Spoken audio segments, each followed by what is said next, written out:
England में इसे rice के नाम से पुकारा जाता है। वहीं इटली में बात की जाएगा, इटली में तो इसे राइसो कहा जाता है, राइसो। ठीक है, यानी कि अलग अलग देशों में उस चीज को, मतलब जो चावल है, इस चावल को अलग अलग नामों से पुकारा जाता है।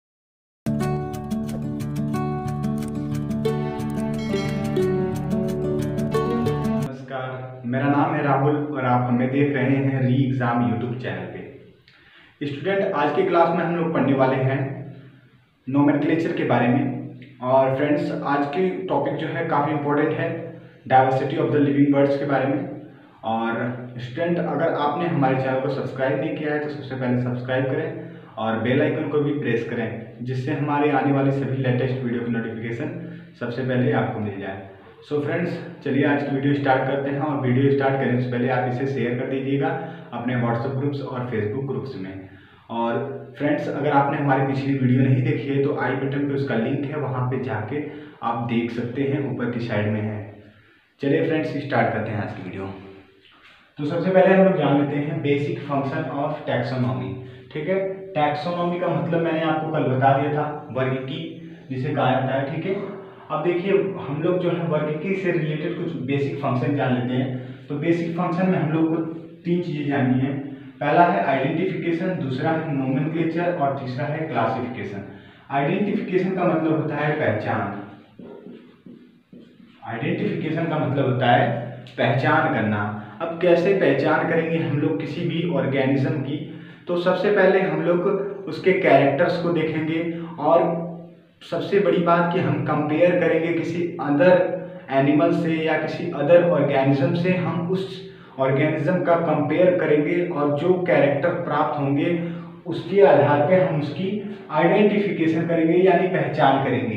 हिंदी वाले दोस्तों के लिए मैं ये बता देना चाहता हूँ कि दोस्तों, जितने भी जीव होते हैं, ठीक है, कोई भी नई जीव खोजी जाती है तो सबसे पहले उस जीव की तुलना अन्य जीवों से की जाती है, कैरेक्टर्स मतलब लक्षणों के आधार पे। तो उस तुलना के आधार पे जो है सबसे पहले हम उसकी पहचान करेंगे, यानी कि आइडेंटिफिकेशन करते हैं। और आइडेंटिफिकेशन करने के पश्चात नोमेनक्लेचर किया जाता है, यानी कि नोमेनक्लेचर का मतलब होता है नामकरण किया जाता है। और नामकरण जो है अंतरराष्ट्रीय मतलब इंटरनेशनल जो रूल्स हैं नोमेनक्लेचर की, अंतरराष्ट्रीय जो पद्धति है नामकरण की, अंतरराष्ट्रीय पद्धति के आधार पर किया जाता है नोमेनक्लेचर। ठीक है स्टूडेंट, देखिए नोमेनक्लेचर को मैं थोड़ा सा यहाँ पे बता देना चाहता हूँ, बाकी हम लोग आगे डीपली जानेंगे। नोमेनक्लेचर का मतलब है कि ऐसा नाम हमें देना होगा जिससे क्या हो कि वो इंटरनेशनल लेवल पे, यानी कि आप समझ लीजिए कि पूरे वर्ल्ड में उसे उस नाम से जाना जाता हो। ठीक है, तो उस तरह का नामकरण करेंगे हम लोग। इसके पश्चात उसका हम क्लासिफिकेशन करेंगे। अब देखिए क्लासिफिकेशन में क्या होता है कि जीवों की जो है मतलब कि एक व्यवस्थित क्रम में रखना जीवों को। ठीक है, कि जैसे मान लीजिए कि एक फाइलम है, जैसे पोरीफेरा हो गया, पोरीफेरा में पोरीफेरा लेवल के ऑर्गेनिज्म रहेंगे। अब आप सोच रहे हैं कि कॉर्डेटा में, तो कॉर्डेटा में आप जो है अलग तरह के जीव देखेंगे, है ना। मतलब कि जीवों को अलग अलग समूहों में व्यवस्थित करना है। ठीक है, समूहों में। इसकी परिभाषा मैंने आपको कल बताई थी कि समानता और असमानता के आधार पे जीवों को अलग अलग समूहों में, ठीक है, उनके कैरेक्टर्स के आधार पे व्यवस्थित करना ही क्या कहलाता है? क्लासिफिकेशन कहलाता है। इस बात को आप लोग याद कर लीजिएगा। ठीक है, क्लासिफिकेशन जो काफी इंपॉर्टेंट है। ठीक है, तो फ्रेंड्स मैं फिर से बता देना चाहता हूँ स्टूडेंट कि आइडेंटिफिकेशन का मतलब होता है कि जिसमें क्या करना है कि जीवों की तुलना करेंगे, सबसे पहले कैरेक्टर्स जानेंगे हम लोग और उसकी पहचान करेंगे। दूसरी बात कि उस पहचान के बाद हम लोग उस जीव का नामकरण करेंगे। और तीसरी बात, हम उसे एक व्यवस्थित समूह में रखेंगे, यानी कि क्लासिफिकेशन करेंगे। अब बात कर लेते हैं हम लोग नोमेनक्लेचर के बारे में कि नोमेनक्लेचर होता क्या है। नोमेनक्लेचर को हिंदी में नामकरण कहते हैं। और नामकरण जो है सबसे पहले नामकरण कब किया जाता है? नामकरण जब खोज हो जाती है उस जीव की या उस वनस्पति की खोज हो जाती है, तो खोज करने के पश्चात हमें स्थान पता चल जाता है। जब खोज मतलब हमने उसको डिस्कवर कर लिया, हमने उसके स्थान को जान लिया कि कौन कौन से जगहों पे ये जीव पाया जाता है या वनस्पति पाई जाती है, तो उसके आधार पे हम उसे एक उपयुक्त नाम देते हैं, यानी कि उसका नामकरण करते हैं उपयुक्त, ठीक है, और नामकरण करते हैं। इस प्रकार की प्रक्रिया को हम लोग जो है नोमेनक्लेचर कहते हैं, ठीक है। खोज और स्थान के पश्चात जो उपयुक्त नाम दिया जाता है किसी भी जीव को, उसे हम नामकरण कहते हैं, ठीक है। अब देखिए, नामकरण करने वाले एक प्रमुख वैज्ञानिक हैं जिनका नाम है कैरोलस लिनियस। लेकिन कैरोलस लिनियस पे एक और क्वेश्चन पूछा जाता है कि कैरोलस लिनियस को कार्ल लिनियस भी कहा जाता है, कार्ल लिनियस भी कहा जाता है। तो ये बात आप लोग याद रखिएगा कि कैरोलस लिनियस को कार्ल लिनियस भी कहा जाता है। कैरोलस लिनियस ने 1758 में कैरोलस लिनियस ने 4378 जीवों का वर्गीकरण कर दिया था। वर्गीकरण मतलब कि क्लासिफिकेशन, ठीक है, किया था इन्होंने, यानी और जीवों का नामकरण कर दिया, ठीक है। अब देखिए नामकरण कैसे पता चला हमें कि किस पुस्तक में इन्होंने किया था, तो उस पुस्तक का नाम मैं यहाँ पे मेंशन कर देना चाहता हूँ, सिस्टेमा नेचुरे। सिस्टेमा नेचुरे, यहाँ पे मैं हिंदी में भी लिख देता हूँ, सिस्टेमा नेचुरे, सिस्टेमा नेचुरे, नेचुरी रहेगा, नेचुरी, सिस्टेमा नेचुरी नामक पुस्तक में कैरोलस लिनियस ने सिस्टेमा नेचुरी नामक पुस्तक में 1758 में 4378 जीवों का वैज्ञानिक नाम दिया था, ठीक है, क्लासिफिकेशन भी किया था इन्होंने। ये बात थी हमारे इस सेशन में, ठीक है। अब आगे की हम लोग जानेंगे कि नोमेनक्लेचर जो है कितने टाइप्स में डिवाइड किया गया है नोमेनक्लेचर को। तो दो प्रकार से नोमेनक्लेचर किया जाता है। पहला है सिंपल नेम, यानी कि कॉमन नेम भी कह सकते हैं इसे। दूसरे में साइंटिफिक नेम आता है, ठीक है। सिंपल नेम का मतलब होता है साधारण नाम भी इसे कह सकते हैं आप लोग, या देशज नाम भी कह सकते हैं। साधारण नाम या देशज या देसी नाम जो भी कह सकते हैं, देशज नाम लिख लीजिए यहाँ पे। तो देशज नाम कैसे है, जैसे मान लीजिए कि चावल है, चावल, ठीक है, आप जानते होंगे चावल, जिसका वैज्ञानिक नाम ओराइजा सैटिवा होता है, मैं आगे बताऊंगा आपको। चावल को भारत में जो है चावल के नाम से पुकारा जाता है। वहीं ब्रिटेन या इंग्लैंड की बात कर लें हम लोग, इंग्लैंड लिख लेते हैं यहाँ पे, इंग्लैंड में इसे राइस के नाम से पुकारा जाता है। वहीं इटली में बात की जाए, अगर इटली में, तो इसे राइसो कहा जाता है, राइसो, ठीक है। यानी कि अलग अलग देशों में उस चीज को, मतलब जो चावल है, इस चावल को अलग अलग नामों से पुकारा जा रहा है। तो ये वहां का क्या नाम हो गया, सिंपल नेम या फिर कॉमन नेम हो गया, यानी कि देशज नाम हो गया। इसे हम सिंपल नेम कहेंगे, ठीक है, सिंपल नेम कहते हैं। लेकिन वहीं पे दूसरे टाइप साइंटिफिक नेम की बात की जाए, तो सबसे पहले मैं बताना चाहता हूँ कि साइंटिफिक नेम यानी कि वैज्ञानिक नाम हिंदी में इसे कहा जाता है। वैज्ञानिक नाम वह नाम होता है जो किसी जीव वैज्ञानिक द्वारा दिया गया हो, यानी कि हम कह सकते हैं कि किसी जो है बायोलॉजिस्ट द्वारा दिया गया हो, ठीक है, बायोलॉजिस्ट द्वारा या जीव वैज्ञानिक द्वारा दिया गया हो, सबसे पहली बात। दूसरी बात यह है कि जीव जो वैज्ञानिक नाम होता है, ये जो है एक इंटरनेशनल नाम होता है। इंटरनेशनल नाम का मतलब आप समझ रहे हैं, इंटरनेशनल नाम का मतलब होता है कि अंतर्राष्ट्रीय नाम, अंतर्राष्ट्रीय नाम, जिसे हम कह सकते हैं इंटरनेशनल नेम, ठीक है। ये अंतर्राष्ट्रीय नाम होता है जिससे हर देश में उस वस्तु को पहचाना जाए, जिससे हर देश में उस वस्तु को पहचाना जाए। देखिए, बात हमने की थी सिंपल नेम में, तो आप जान रहे हैं कि चावल को भारत में चावल, इंग्लैंड में राइस, इटली में उसी चावल को राइसो नाम से बुलाया जाता था। परंतु अब हम सब लोग एक ऐसा नाम रख देंगे, उस नाम से केवल बस खाली एक जगह, मतलब आप उस नाम को याद कर लोगे और आप कहीं पे भी उस नाम को दोहराओगे तो लोग समझ जाएंगे कि नहीं, आप इस चीज के बारे में बात कर रहे हो। यानी कि हमने क्या कह दिया, उस इंटरनेशनल नेम में हमने चावल का नाम जो है बदल के रख दिया ओराइजा सैटिवा, ओराइजा सैटिवा, ठीक है, ओराइजा सैटिवा, यानी कि हमने ये नाम रख दिया ओराइजा सैटिवा। और इस नाम से अब क्या हो रहा है कि सारे ही चावल को सभी लोग समझ ले रहे हैं कि हाँ ओराइजा सैटिवा का मतलब है चावल से है, ठीक है। तो ये नाम क्या हो गया हमारा साइंटिफिक नेम हो गया, यानी कि वैज्ञानिक नाम हो गया। बात कर लेते हैं हम लोग कि वैज्ञानिक नाम जो है दो प्रकार से होता है, ठीक है। वैज्ञानिक नाम में भी दो पद्धतियां हैं। पहली पद्धति का नाम है बायोनोमियल सिस्टम या बायोनोमियल नोमेनक्लेचर भी कह सकते हैं, और दूसरी पद्धति का नाम है ट्राइनोमियल नोमेनक्लेचर। तो बायोनोमियल नोमेनक्लेचर का मतलब होता है, हिंदी में मैं बता देना चाहता हूँ, त्रिनाम पद्धति। द्विनाम पद्धति। ट्राइनोमियल नोमेनक्लेचर का मतलब होता है त्रिनाम पद्धति। त्रिनाम पद्धति।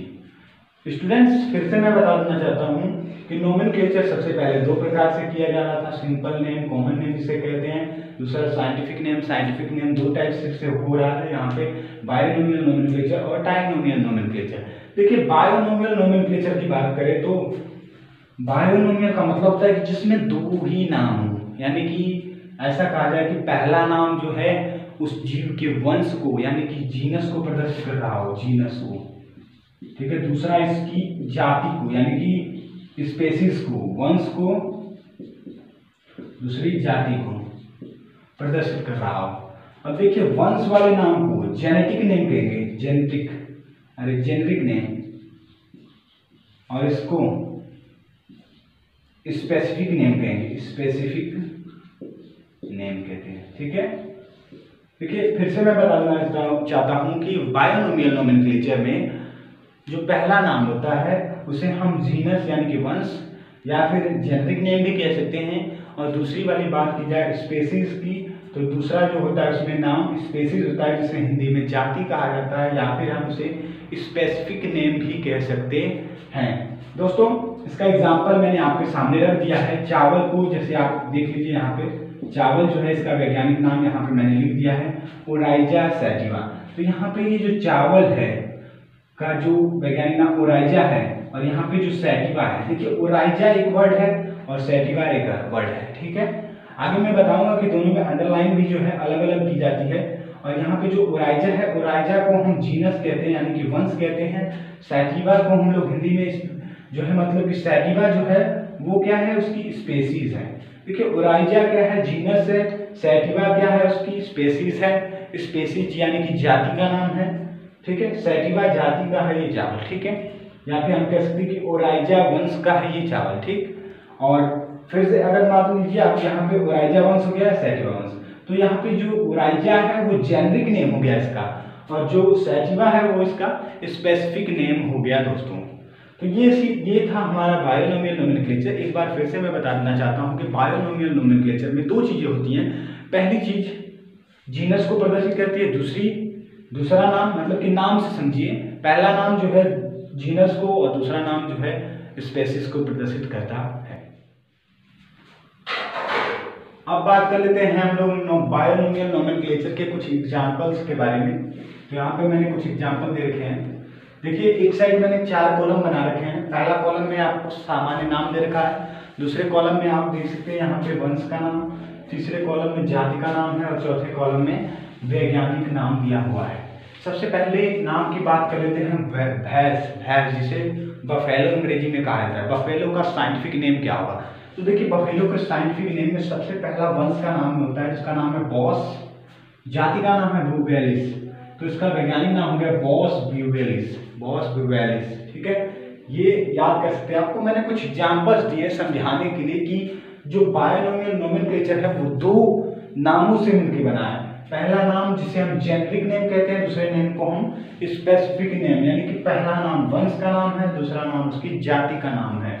यहाँ पे देखिए घोड़े का नाम मैंने देखा है यहाँ पे एक्वस जो है वंश का नाम है, कैबेलस जो है उसका जाति का नाम है, और वैज्ञानिक नाम इक्वस कैबेलस उसकी साइंटिफिक नेम है।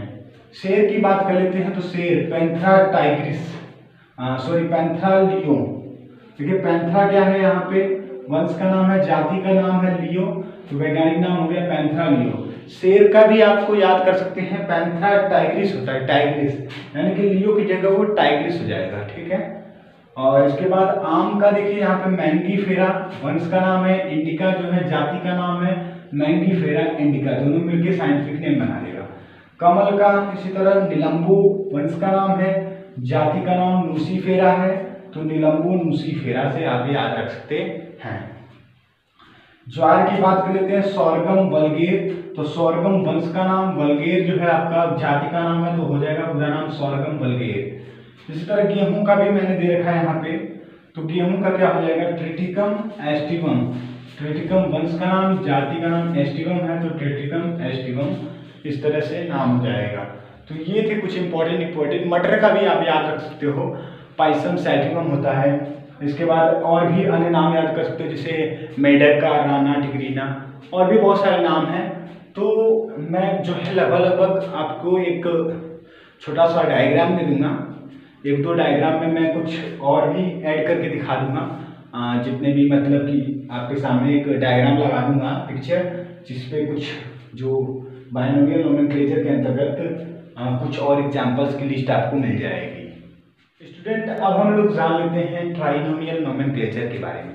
देखिए, सबसे पहले मैं ट्राइनोमियल नोमेनक्लेचर के बारे में आपको सबसे पहले मैं डीपली आपको बता देना चाहता हूँ कि ट्राइनोमियल नोमेनक्लेचर जो होता है, त्रिनाम पद्धति जिसे हिंदी में कहा जाता है। तो त्रिनाम का मतलब है कि जिसके तीन नाम हो, है ना, तीन नाम हो, यानी कि अब अभी तक तो हमने देखा कि दो नाम था, पहला नाम वंश का नाम था और दूसरा नाम था जाति का, लेकिन अभी हम लोग इसमें एक और नाम ऐड कर देंगे जिसका नाम हो जाएगा उपजाति। अंग्रेजी में इसे सब स्पेसीज कहते हैं, सब स्पेसीज ऐड कर देंगे हम लोग। ये स्पेसीज था और ये जीनस नेम था। तो मैं फिर से बता देना चाहता हूँ स्टूडेंट्स कि अभी तक हमने दो नाम पढ़े थे, जीनस का नाम और स्पेसीज का नाम, ठीक है ना। अब हम लोग सब स्पेसीज भी जानने वाले हैं। तो ये तीनों नाम, ये तीनों चीजें मिलके जो सिस्टम तैयार करेंगी उसे हम ट्राइनोमियल सिस्टम या ट्राइनोमियल नोमेनक्लेचर भी कहते हैं। दोस्तों, एक बार फिर से मैं आपको ये बता देना चाहता हूँ स्टूडेंट्स कि जो ट्राइनोमियल नोमेनक्लेचर में क्या होता है कि कुछ ऐसे जीव हैं जो दिखने में हूबहू एक समान दिखाई देते हैं, लेकिन कभी कभार जो क्या होता है कि उनमें कुछ डिफरेंसेस मिलने लगती हैं। उनके कुछ स्पेसीज में जो है मतलब कि पहले की स्पीसीज से कुछ अंतर दिखाई देने लगता है, और उस अंतर के आधार पे उन्हें इस कैटेगरी में डिवाइड किया गया है। जैसे दोस्तों एग्जांपल में आपको बता देना चाहता हूँ कि कौवा, आपने नाम सुना होगा कौवा, जिसे अंग्रेजी में क्रो कहते हैं। देखिए, क्रो का वैज्ञानिक नाम मैं बता देना चाहता हूँ। यहाँ पे मैं सबसे पहले भारतीय कौवों की बात कर लेता हूँ, इंडियन क्रो, ठीक है। तो भारतीय कौवे जिनका वैज्ञानिक नाम होता है कॉर्वस स्प्लेंडेंस,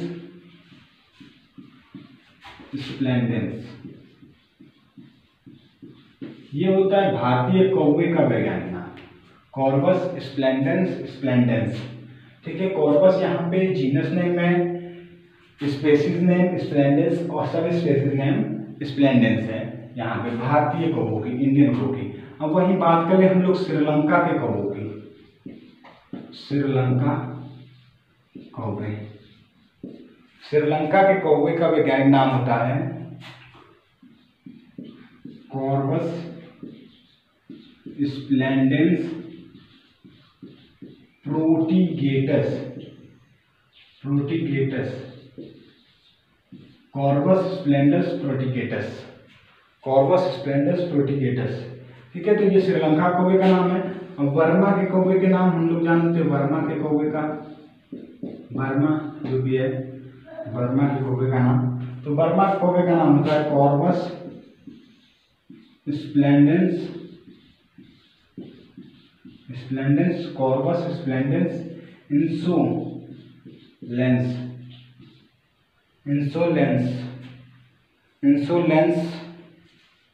जो होता है इनका वैज्ञानिक नाम होता है।